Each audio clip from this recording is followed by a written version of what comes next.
इन्व्हेस्टमेंटचा पहिला आणि सगळ्यात महत्त्वाचा रूल असा आहे की तुम्ही स्टेबल असले पाहिजे. त्यात जी काय गुंतवणूक करताल तुम्ही ती अत्यंत शांततेने स्तब्धतेने पूर्ण विचारांती केली पाहिजे. ठीक आहे, कदाचित तुमची ती एवढं सगळं करू तुमची चुकेल, पण चुकलंय म्हणून लगेच बाहेर पडायचं, लगेच दुसरी पाहिजे असं घाईने काहीतरी डिसिजन घेऊ नये. कुठल्याही प्रकारचा जो घेतलाय तो विचारपूर्वक घ्यावा आणि विचारपूर्वक घेतल्यानंतर डिसिजन मध्ये थांबायची तयारी असली पाहिजे. नमस्कार मित्रांनो, आपल्या मराठी पॉडकास्ट ज्याचं नाव आहे ऐकूया बोलूयामध्ये मी चैतन्य कळमकर आपल्या सर्वांचे सहर्ष स्वागत करतो. आपला पॉडकास्ट हा फक्त ज्ञान मनोरंजन इथपर्यंत सीमित नसून तो वेगवेगळ्या विषयांवरती देखील चर्चा घडवून आणतो. असाच एक विषय म्हणजे आर्थिक व्यवस्थापन, ज्याला आपण फायनान्शियल मॅनेजमेंट म्हणतो. आपण दैनंदिन आयुष्यामध्ये पैसा कमवतो, खर्च करतो, बचत करतो, पण ह्याच खर्च झालेला पैसा किंवा जो कमवलेला पैसा आहे तो जर योग्य पद्धतीने वापरला गेला तर त्याच्यातून मिळणारा फायदा आपल्याला नक्कीच जास्त भेटू शकतो. याच विषयावरती आपण आज चर्चा करणार आहोत. आज आपल्यासोबत CA ज्ञानेश्वर उर्फ राजेंद्र काळे सर उपस्थित आहेत. सरांचा मी तुम्हाला थोडक्यात परिचय करून देतो. सर हे CA शाखा अहिल्यानगरचे माजी अध्यक्ष आहेत. सर नमस्कार, तुमचं आमच्या या मराठी पॉडकास्टमध्ये स्वागत आहे. नमस्कार. जो विषय हाताळणार आहोत तो आहे आर्थिक व्यवस्थापन. आर्थिक व्यवस्थापन म्हणजे फक्त पैशाचं इन्कम किंवा एक्सपेंडिचर इथपर्यंत नसून आलेला पैसा कुठं गुंतवला पाहिजे, त्याचं नियोजन कसं झालं पाहिजे, भविष्यासाठी कोणकोणत्या उपाययोजना केल्या पाहिजे, या संदर्भात आपण चर्चा करणार आहोत. सर तुम्हाला असं विचारायचं आहे बरं का, आर्थिक नियोजन म्हणजे नेमकं काय असतं? आर्थिक नियोजन म्हणजे आपण आपल्या आयुष्यात नोकरी करतो, व्यवसाय करतो, परंतु जेव्हा नोकरी व्यवसाय करत असतो आपण काय आपल्या आयुष्यभर पूर्ण आर्थिक नोकरी किंवा व्यवसाय करू शकत नाही. वयाच्या एका टप्प्यानंतर 60 वर्षानंतर किंवा 65 किंवा 70 अगदी मॅक्सिमम कुठेतरी आपल्याला थांबावंच लागतं. आणि हे आर्थिक नियोजन करताना जेव्हा पण आपण नोकरी लागतो, साधारण 20-25 वर्षी नोकरी लागतो किंवा व्यवसाय चालू करतो, तिथून पुढच्या आयुष्याचं एक प्लॅनिंग करायचं असतं किंवा त्याला आपणच नियोजन म्हणतो. मग कदाचित आपलं पहिल्यांदा आपलं घर असेल, आपली गाडी असेल, आपला बंगला असेल, आपलं आणखीन काही व्यवसायाची जागी असेल, घरात वापरणारं सोनं नाणं असेल किंवा आणखीन काही. आपण जसं जसं आपलं नोकरी व्यवसायामध्ये उत्पन्न वाढत जातं तसं तसं आपण एक एक स्टेप पुढे वाढत जातो. हेच करताना सुद्धा आपल्याला एका सर्टन आयुष्यानंतर रिटायरमेंटचं सुद्धा काही प्लॅनिंग करावं लागतं की ज्यावेळेस आपण वयोवृद्ध होऊ, म्हातारे होऊ किंवा आपल्याला काय पैसा लागेल, आपल्याला काय औषध पाणी असते किंवा आणखीन प्रत्येकाच्या गरजा वाढल्या असतात, त्या गरजाचं प्लॅनिंग करायचं, जे त्याला आपण आर्थिक नियोजन असं म्हणतो.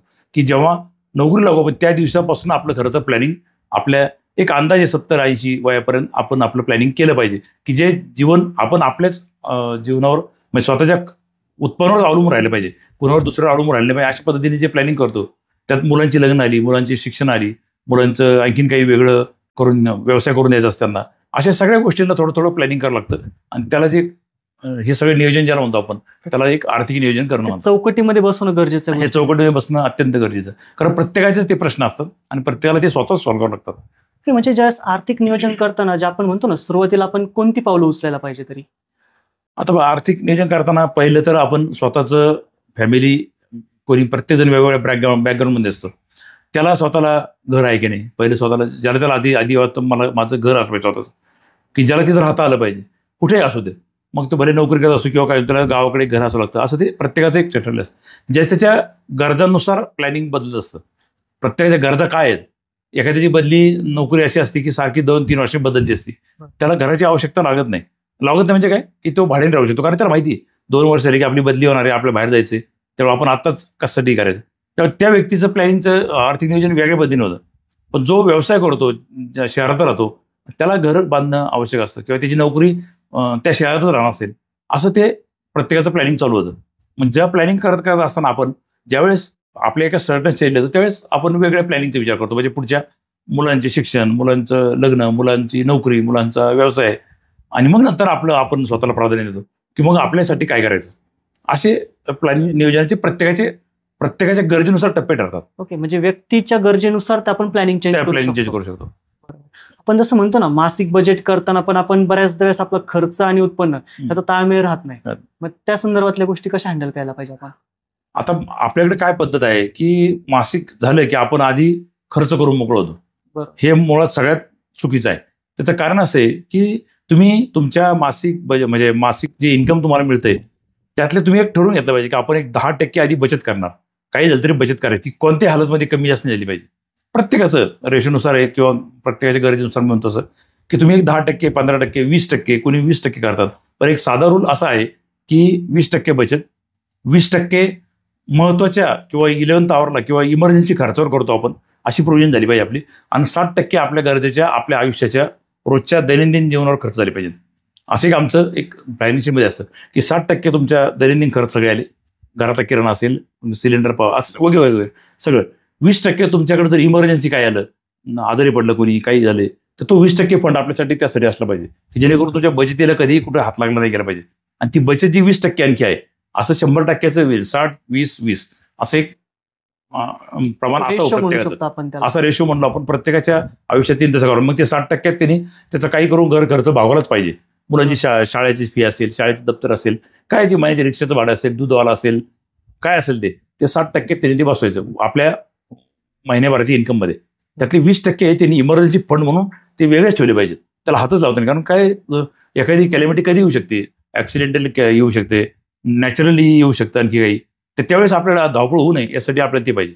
मग या 60% मध्ये तुमचा म्हणजे मी पुढे सांगतोच तुम्हाला, तर ते इन्शुरन्सचा सुद्धा विषय येतो. म्हणजे ज्या गरजेनुसार आपला तो असला पाहिजे. बरोबर आहे. म्हणजे आपण म्हणतो ना, बचत आधी खर्च नंतर, का खर्च आधी बचत नंतर. नाही, बचत आधी केली पाहिजेच. काही झालं तरी बचत केलीच पाहिजे. कारण बचत नाही केली, तुम्ही मला कशी वेळ सांगता येत नाही पुढे काय येईल. तुम्ही आताच एक उदाहरण पाहिलं असेल मागच्या 2-4 वर्षापूर्वीचं, कोरोना हा जो इफेक्ट आला होता आपल्याकडे, बरोबर. त्यावेळेस ज्यांच्याकडे बचत होती तेच तरू शकले. राईट. अनेक ज्यांनी बचतच केली नाही त्यांचे खूप हाल झाले, त्या लोकांचे, जे लेबर आपण पाहत होतो त्या सगळ्यांचे. तर ते होऊ नये यासाठी तुम्ही बचत काही झाली तरी आपल्याकडे 2 रुपये का होईना ते आपले मागे पडलेच पाहिजेत. 100 रुपये ज्यावेळेस आपण कमवतो त्यावेळेस 20 रुपये आपले मागे पडले पाहिजेत.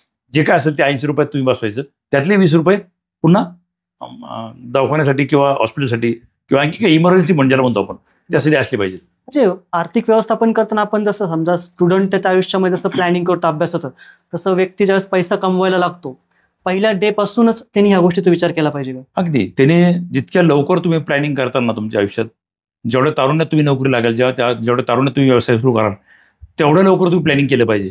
पण आजकाल हल्ली काय झालंय की जेव्हा तरुण मुलगा एखादा 22-25 वर्षी कामाला लागतो, नोकरी लागतो, व्यवसाय चालू करतो, तो आधी त्याचं डेव्हलपमेंट करायलाच पाहतो सगळी. एक्सपेंडिचर. त्यावेळेस तो सेव्हिंगकडे कधी लक्ष देत नाही. पण ती सेव्हिंग ही कंपल्सरी त्याच वेळेस सुरू केली पाहिजे. जितक्या लवकर सेव्हिंग चालू करतात तेवढा त्याचा फायदा भविष्यात आणखी चांगला होतो. त्यावेळेस त्याला त्याचं आयुष्य उत्तरार्ध ज्याला म्हणतो आपण, ते थोडंसं सुखी समाधानी असलं पाहिजे, कोणावर डिपेंडेंट असलं नाही पाहिजे. त्यावेळेस तो बचतीचा अर्थ त्यावेळेस कळतो. पण ही बचत 20% त्यांनी जितक्या लवकर चालू करेल तेवढी चांगली असते. कदाचित त्याच्या ऐन पहिल्या 25 जर लागला तर त्याला खर्च बरेच कमी असतात त्या काळात. पण त्या काळात जर त्यांनी जास्त प्लॅनिंग केलं, म्हणजे जास्त बचत केली तरी चालू. म्हणजे ज्याचं 20% आपण म्हणतो आम्ही, त्याला तिने 25 करावं, तिने 30% करावं आणि नंतर पुन्हा 20% करावं. जेव्हा केव्हा त्याची फॅमिली होईल, कुटुंब होईल, त्यावेळेस तिने पुन्हा अर्बन पण 20%च्या खाली कधी बचत हल्ली नाही पाहिजे.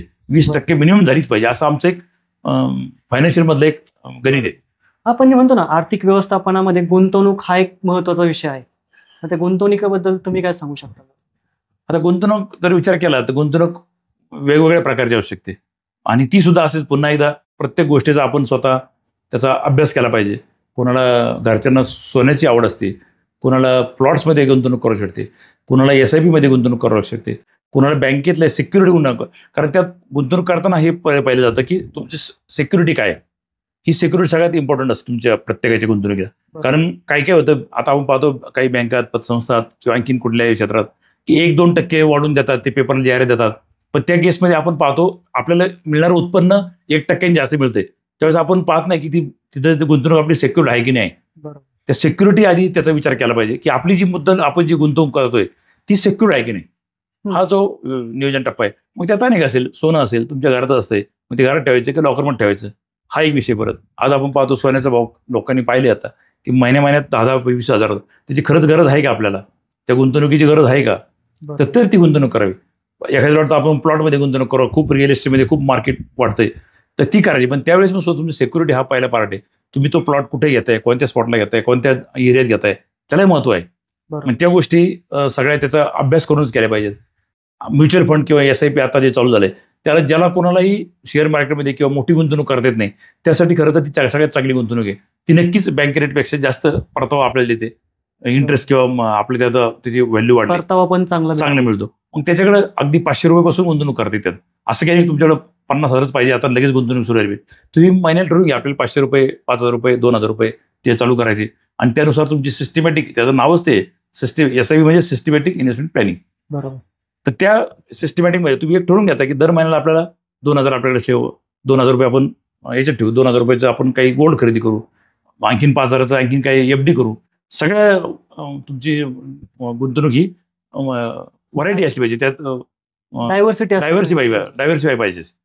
एकाच ठिकाणी बऱ्याचदा कसं होतं बरं का, की आपण म्हणतो ना म्युच्युअल फंड, आता सर्वसामान्य लोकांपर्यंत ही गोष्ट पोहोचलेली पण नसते. त्याच्यामुळे ते आपण फक्त बँकेतच पैसा ठेवायचा तिथपर्यंत सीमित राहतात. म्युच्युअल फंडकडे ते शिफ्ट सकट होत नाही. मग त्या संदर्भात काय करता येऊ शकतं? काय होतं, बऱ्याचशा लोकांचा कल असा असतो की आपल्या जुन्या लोकांचा, आता म्युच्युअल फंड कन्सेप्ट आता आली मागच्या 10 वर्ष 15 वर्ष, पण जी जुनी लोक मंडळी आहेत आपली ती बँकेत पाहतात. बरोबर. बँकेत सेफ आहे, पण बँकेत जरी सेफ असली गुंतवणूक तरी तुमची त्यातला परतावा जो मिळतो तो खूप कमी असतो. तो 5-6%, 8%, 9% जास्तीत जास्त.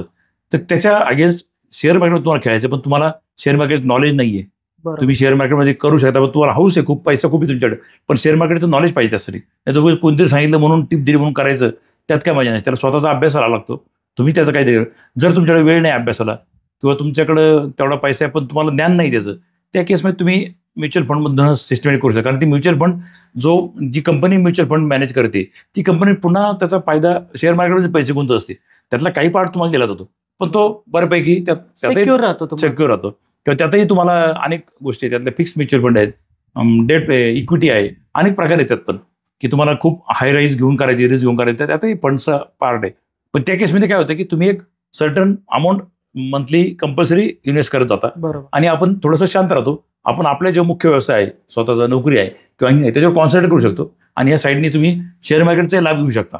बरोबर. अशी ती म्युच्युअल फंडची गुंतवणूक आहे. म्हणजे आपण आर्थिक व्यवस्थापन करणं जो बचतीचा पार्ट चर्चा केला होता, तर बचतीमध्ये हे म्युच्युअल फंड म्हणा किंवा सिक्युरिटीज म्हणा, शेअर मार्केट म्हणा, ह्या गोष्टी त्याच्यामध्ये इन्क्लूड केल्याच पाहिजेत. कारण मी सांगितलं आधीच की डायव्हर्सिफाईड असली पाहिजे.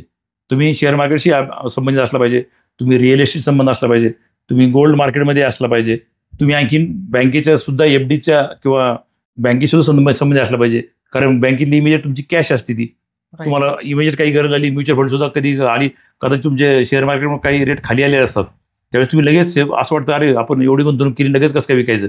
त्या केसमध्ये तुम्हाला बँकेत जाऊन ते पैसे तुमचे लगेच कॅश करता येतात, FD असेल तर. त्यामुळे सगळ्या ठिकाणी बँक म्हणजे लगेच म्हणजे मिळणारा पैसा तो ऑलमोस्ट कॅश असतीच आपली. त्यामुळे सगळ्या ठिकाणी थोडी थोडी गुंतवणूक असली पाहिजे आणि ती आपापल्या गरजेनुसार किंवा आपापल्या स्टँडर्ड ऑफ लिव्हिंगनुसार असली पाहिजे. ओके. असं यानुसार त्यातल्या त्यात आपण आता इन्शुरन्सचं पण पार्ट म्हणतो. आर्थिक व्यवस्थापनामध्ये इन्शुरन्सचं कसं आपण नातं जोडू शकतो? आता इन्शुरन्स असा पार्ट आहे आपल्याकडं अत्यंत दुर्लक्षित राहिली आणि आपण त्याच्याकडं फक्त माझे इन्कम टॅक्स वाचतो म्हणून इन्शुरन्स घेतलेले लोक आहेत. माझा काहीतरी थोडीफार सेव्हिंग होती म्हणून केलं असो. ॲक्च्युली इन्शुरन्सचा अर्थ खूप वेगळा आहे. जर परदेशी आपण जर पाहिलं अमेरिका किंवा आणखीन इंग्लंड प्रगत राष्ट्रामध्ये, तिथे इन्शुरन्स हा कंपल्सरी असतो प्रत्येकाला. त्याचं कारण असं आहे की तुमचा जीव, तुमचं शरीर, तुमचा आत्मा हा सगळ्यात आधी पहिला इम्पॉर्टन्स त्याला दिला आहे की तुमच्याकडे प्रत्येकाचा स्वतःचा इन्शुरन्स असला पाहिजे. तो तुमच्यासाठी फायदेशीर असतो, तुमच्या पाठीमागच्या फॅमिलीसाठी सुद्धा फायदेशीर असतो. पण आपल्याला होतं काय दुर्दैवाने की आपण त्याकडे लक्ष दिलं जात नाही. आपण जर काही उरलं, आपल्या मासिक खर्च जाऊन जर उरलं तर मग आपण इन्शुरन्स काढतो. अदरवाईज आजही आपली परिस्थिती अशी की साधारण मला माहित नाही एक्झॅक्ट आकडेवारी, परंतु एक 10 ते 12% लोक इन्शुर्ड आहेत चांगले पद्धती, जी त्यांच्या व्यवसाय किंवा त्यांची नोकरी याची गुंतवणूक किंवा त्यांनी जो काय कालावधी घातलाय त्याच्यानुसार ती व्यक्ती जर मरण पावली तर त्या व्यक्तीचा पाठीमागच्या फॅमिलीला किती फायदा व्हावा किंवा त्याची व्हॅल्यू काय होती ही कधी आपण कॅल्क्युलेट केली नाही. कारण व्यक्तीची व्हॅल्यू कॅल्क्युलेट केली पाहिजे कधी.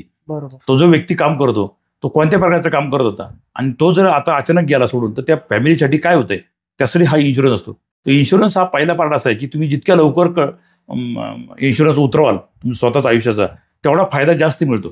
पण दुर्दैवाने आपल्याला असं होतं की लोक 30व्या वर्षी 40व्या वर्षी इन्शुरन्स उतरवतात आणि मग त्याचा इन्स्टॉलमेंट खूप जादा हाय असतो आणि मग परत तो भरला जातो नाही जातो. याच्यात सातत्य एक परत महत्वाचं आहे की तुम्ही ज्यावेळेस इन्शुरन्स उतरवाल तो सातत्याने भरलाच गेला पाहिजे.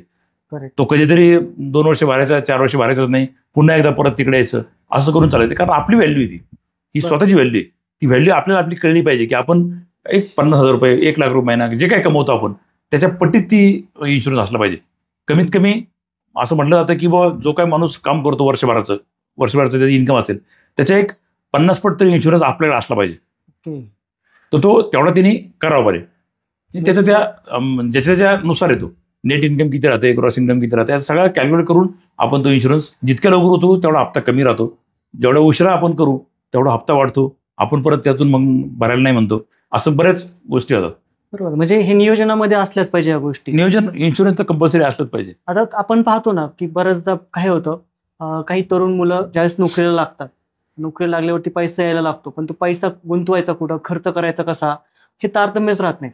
आता बऱ्याचदा IT क्षेत्रामध्ये जॉब करणारे मुलं, त्यांचं पेमेंट जरी म्हटलं तर 1 लाख to 1.5 पर्यंत जातो त्यांना. पण तो अचानक एवढा पैसा आला की नेमकं तो गुंतवायचा कसा, काय करायचं हे पण नियोजनात लक्षात येत नाही. या संदर्भात काय सांगता येऊ शकतो? नाही, त्या केसमध्ये काय केलं पाहिजे मुलांनी, की बुवा आपण ठीक आहे, आता नोकरी आपल्याला लागायची होती, आपली ती मिळालेली नोकरी, आपल्याला एवढा पगार मिळतो, त्यावेळेस थोडासा जरी स्वतःला माहीत नसलं तर त्याचा सल्ला घेतला पाहिजे एक्सपर्टकडनं. ज्यातले तज्ज्ञ असतात त्यांच्याकडनं सल्ला घेतला पाहिजे. आपण काय करायला पाहिजे. आजकाल आता आपल्या म्हणजे संपूर्ण भारतामध्ये एक पोर्टफोलिओ मॅनेजर नावाची एक कन्सेप्ट आली आहे, जी आपल्याकडे आधी नव्हती, ती परदेशात होती. की पोर्टफोलिओ मॅनेजर म्हणजे काय, की तुमचा जो पैसा आहे तो ते मॅनेज करणार. त्यासाठी आपण त्याला काही पोर्टफोलिओ मॅनेजरला काही रक्कम अदा करतो, चार्जेस येतात. ते असे अनेक लोकांचे करतात. त्यातला तो तज्ज्ञ असतो. त्या तज्ज्ञाला तेल आपण जर दिलं तर सांगतो, मग तुम्ही एवढ्यानुसार तुम्ही तुमच्या रिक्वायरमेंट्स, तुमचे फायनान्शियल, तुमच्या भविष्यातले प्लॅनिंग हे त्याला सांगितले पाहिजेत. की माझं काही शॉर्ट टर्मसाठी माझं असं टार्गेट आहे, लॉंग टर्मसाठी असं माझं टार्गेट आहे, मिडियम टर्मसाठी माझं असं टार्गेट आहे. म्हणजे माझं 2 वर्षात मला काय घर यायचं आहे, 5 वर्षांनी मला काय लग्न करायचं आहे, 10 वर्षांनी काय मला मुलांच्या शिक्षणाचं पाहिजे. हे काय जे असेल ते प्लॅनिंग तुम्ही त्याला एक टेंटेटिव्ह सांगितलं पाहिजे. मग तो त्या हिशोबाने तुम्हाला एक स्ट्रक्चर करून देतो, की त्या स्ट्रक्चरमध्ये तुमचं बरोबर ते इन्व्हेस्टमेंट करून देतात. 2 वर्षांनंतर तुम्हाला ही इन्व्हेस्टमेंट मॅच्युअर झाल्यानंतर ते पैसे मिळतील, तर तुम्ही हे करा. 5 वर्षानंतर तुम्ही असं केलं, जेव्हा काय घर बांधायचं त्यावेळेस तुम्हाला हे पैसे मिळतील. तेव्हा तुम्ही एक सर्टन लेवलने त्या सिस्टमॅटिक प्लॅनिंग चालू असतात. पण त्यासाठी सल्ला घेणं खूप महत्वाचं आहे. आणि जर सल्ला नसेल तर आपल्या स्वतःला आपण अभ्यास करू शकतो. आपल्याला माहिती आहे आपण काय करायचं. आपण आता वृत्तपत्र वाचतो, टीव्हीवर आणि चर्चा ऐकतो, यातून आपल्याला पण आपल्याला कळतो. पण नसलंच कळत तर सल्ला घेणं कधी चांगलं. त्यासाठी तुम्ही जो पोर्टफोलिओ काय सांगितलं, मॅनेजर, पोर्टफोलिओ मॅनेजर सेपरेट एक काय तयार झालंय ते, ही नवीनच कन्सेप्ट आता संकल्पना. संकल्पना त्यातले आमचे चार्टर्ड अकाउंटंट खूप असतात. अनेक लोक त्यात काम करतात सध्या आता, की ते इतरांचा पोर्टफोलिओ, म्हणजे तुमचा पोर्टफोलिओ मॅनेज करायचा असेल, तुमचं पोर्टफोलिओ मॅनेज त्या बदल्यात मी होईल, असे एका वेळेस 10, 15, 20 लोकांचे पोर्टफोलिओ मॅनेज करत असतात. आणि त्यांची तीच जॉब असतो. त्यांनी फक्त तुम्ही सांगायचं होतं माझं असं आहे, मला हे टायमाला असं तुम्ही एक लिहून दिलं, तुमच्या चालू केलं, त्याला त्या बदल्यात कमिशन मिळत असतं. तो ते पैसे मॅनेज करत असतो. तुमचे सर्व काही तुमच्या हातात असतं, फक्त तो सल्ला द्यायचं काम करत असतो. त्यावेळेस ऍडवायझर म्हणून काम करतो. फायनान्शियल ऍडवायझर, फायनान्शियल ऍडवायझर म्हणू शकतो आपण त्याला. पण त्याला एक नाव दिलं तर पोर्टफोलिओ मॅनेजर. म्हणजे शेअर मार्केटमध्ये तुम्ही शेअर सुद्धा तुम्ही सांगू शकता की मला ह्या कंपनीत घ्यायची, त्या कंपनीत, तो ते सगळं मॅनेज हँडल करतो सगळं. आता पहा, आपण आर्थिक नियोजन करत असताना आपल्याकडून बऱ्याचशा चुका देखील होऊ शकतात. आता सुरुवातीला काय होतं, ज्यावेळेस पैसा येतो त्यावेळेस काही जण म्हणतात की आपण या ठिकाणी इन्व्हेस्ट करू, त्या ठिकाणी इन्व्हेस्ट करू, त्यावेळेस त्या ठिकाणी लॉस देखील सहन करावा लागतो. अशा सिच्युएशनमध्ये आपली मानसिकता कशी हँडल केली पाहिजे, की नेमकं मग परत गुंतवणूक करायची असेल तर पण आपला हात धजत नाही. मग अशा सिच्युएशनमध्ये आपण स्वतःला कसं हँडल करायला पाहिजे. बऱ्याच वेळेस आता असं उदाहरण समोर होतं, बऱ्याच वेळा प्रॅक्टिकल आता आम्ही आमच्या ऑफिसमध्ये जेव्हा डिस्कशन करतो त्या बरेच लोक काय होतं की एखादा सिस्टमॅटिक इन्व्हेस्टमेंट प्लॅनिंग करत असतो, म्हणजे SIP करत असतो. पण त्याला काय होतं, त्याच्या मित्राला कुठंतरी एखाद्या प्लॉट विकून त्याला पैसे मिळाला असतो. मग त्यावेळेस तू विचार करतो, अरे माझ्याकडे असं असं झालं, तू पण तसं कर. मग हा काय करतो, इकडे ती सगळी इन्व्हेस्टमेंट काढून घेतो मध्येच. ती जी काही लॉंग टर्म किंवा शॉर्ट टर्मसाठी किंवा मिडियम टर्मसाठी ठेवली असती, जी 5 वर्ष ठेवली असती, तो वर्षभरातच ती काढून घेतो. का तर त्याची मानसिकता हल्ली असते, कारण त्याच्या मित्राला कुठेतरी प्लॉट विकून पैसे मिळाले असतात. मग त्याला वाटतं तीच इन्व्हेस्टमेंट चांगली आहे. मग ही इकडे डिस्टर्ब होतो, तिकडे जात होतो, कारण ती पूर्ण इन्व्हेस्टमेंट त्याच्याकडे नसते. मग ती तिथं काहीतरी अर्धवट करून देतो. इकडचा जो बेनिफिट त्याला मिळायचा असतो तो मिळाला नसतो, जेवढा मिळायला पाहिजे तेवढा. मध्येच ब्रेक केल्यामुळे कधी कोणती इन्व्हेस्टमेंट अशीच आहे, तुम्ही मध्येच ब्रेक केली तर तिचं हे होईल, म्हणजे लॉसच होईल त्यात, किंवा कमी होतील पैसे जेवढे अपेक्षित यायला पाहिजे तेवढे. मग अशा केसमध्ये तुम्ही दुसरीकडे गुंतवणूक करता, कोणतरी सांगतं म्हणून सोन्यात गुंतवणूक करता. अरे चला सोनं वाढतं, खूप काहीतरी सोनं वाढतं. पण सोनं अशा वेळेस वाढतं, तुमच्या माहितीत मला सांगायला लग्न सराई किंवा आणखी काही डिमांड वाढते. पण असं काही वेळ येते, युद्धासारखी वेळ येते, कोरोनासारखी वेळ येते, त्यावेळेस सोन्याची किंमत एकदम खाली येते, डाऊन होऊन जाते. मग तुम्ही परत त्या चक्रव्यूहात अडकता. तुम्ही काय करायचंय, तर तुम्ही असं कुठलेही डिसिजन घेताना किंवा दुसऱ्याला मिळालं म्हणून मी करायचं असं होत नसतं, किंवा त्याला मिळालं म्हणजे मला मिळालंच पाहिजे असं काही. तुम्ही एक टार्गेट ठरवून चालला असतात, तुमच्या रिक्वायरमेंट गरजा वेगळ्या असतात, तुमचं भविष्यातलं प्लॅनिंग वेगळं असतं. त्यांच्या कुटुंबाची स्थिती वेगळी असती, माझ्या कुटुंबाची स्थिती वेगळी असती, किंवा माझं स्टँडर्ड ऑफ लिव्हिंग वेगळे, त्यांचं स्टँडर्ड ऑफ लिव्हिंग वेगळे. करेक्ट. हा फरक असतो. प्रत्येकाने तो विचार केला पाहिजे. पण त्याला मिळाले पैसे, त्याला मिळाले प्रॉफिट म्हणून मला मिळेल किंवा मी तसंच केलं पाहिजे असं चालत नाही. असं विचार ठेवा, असं विचार ठेवून उपयोग नसतो. बरोबर. ते आपण आपल्या स्वतःच्या पूर्ण फॅमिलीचा विचार करून, आपल्या स्वतःचा स्टँडर्ड ऑफ लिव्हिंगचा विचार करून, आपल्या नोकरीचा, आपल्या व्यवसायाचा, आपल्याला वाढीव उत्पन्न मिळण्याचा, भविष्यात किती उत्पन्न मिळणार आपल्याला, काय याचा अंदाज असतो आपल्या स्वतःच्या व्यवसायाचा बरोबर. किंवा नोकरीचा. तर त्याला माहिती 3 वर्ष माझी सॅलरी वाढणारच आहे, तर त्यानुसार त्यांनी ते प्लॅनिंग केलं पाहिजे. नाहीतर मग त्याला मिळालं म्हणून मग ती घाई होती, ती मानसिकता बदलती. ओके, म्हणजे ते इन्फ्लुएन्स मध्ये बरेच जण फसतात. आजकाल पाहतो आपण मार्केटमधनं काही कॉल तुम्हाला 15% देतो, 20% देतो, ते कितपत खरे असतात, त्याचं कितपत लोकांनी गुंतवणूक केली पाहिजे हा विचार केला पाहिजे जनतेने ज्याच्या पद्धतीने. पण तो विचार केला जात नाही आणि मग त्यात फसले जातात लोक.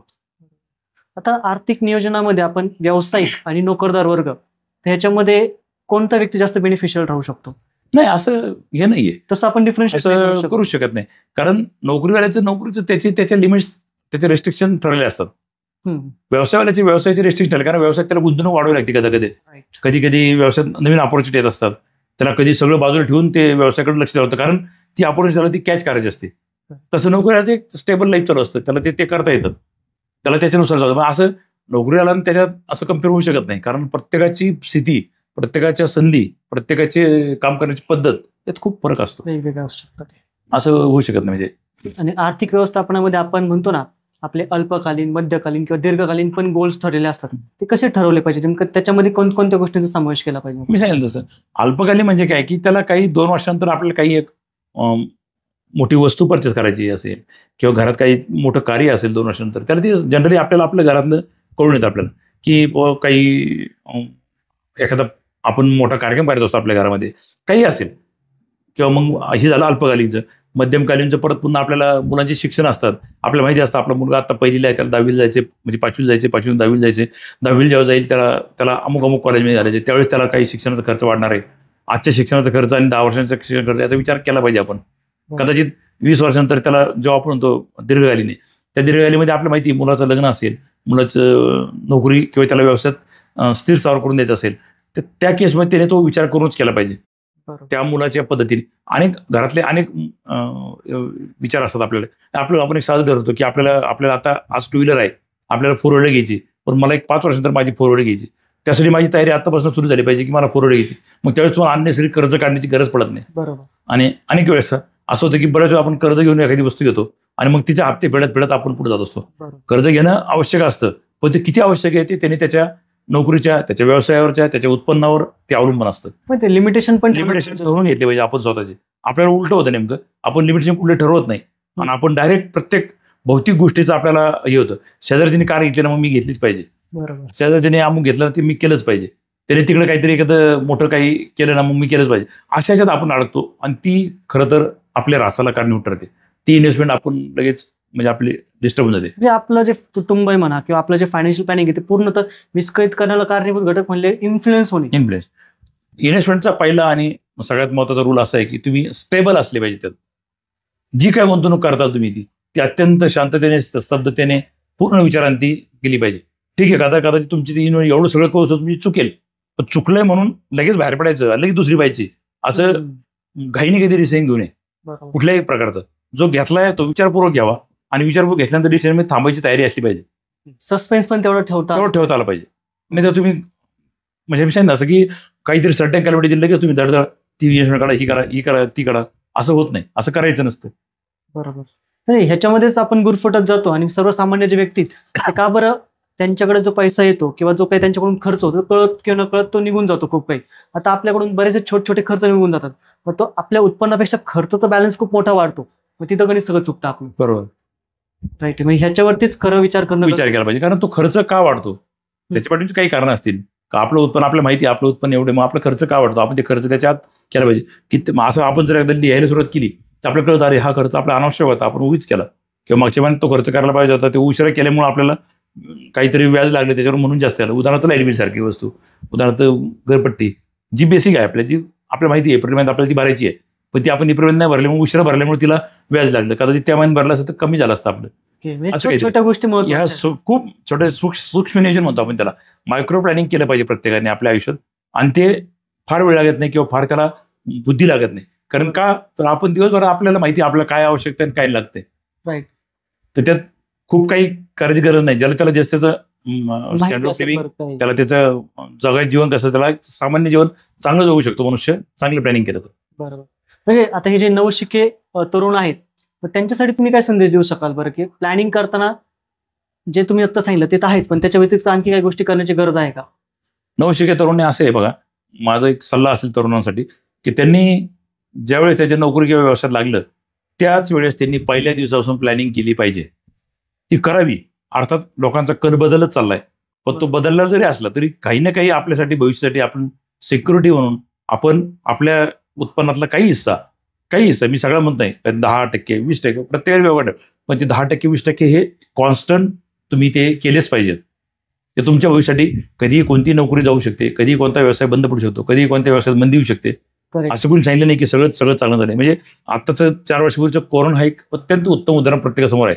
अनेक व्यवसाय बुडाले, अनेक लोकांच्या नोकऱ्या गेल्या त्या काळात, अनेक जणांना रस्त्यावर यावं लागलं, अनेक गरिबांचं पाहिलं सापन ज्यांनी कोणी कधी प्लॅनिंगच केलं नव्हतं, एकदम हातावर काम करणाऱ्या लोकांनी, त्यांचे किती हाल झाले आपण सगळ्यांनी पाहिले. पण तशी वेळ कधी कोणावर येऊ शकते. ती काय असं काही नाही की खूप सेक्युअर नोकरी म्हणून आलीच नाही. कदाचित एखादा चांगला नोकरी असतो, त्याचा ऍक्सिडेंट होतो, पाय जातो, हात जातो, जे हाताने काम करतो ते हातच नसतात त्याला, अनेक गोष्टी आहेत. त्यावेळेस सगळ्या फॅमिली डिस्टर्ब होत असते.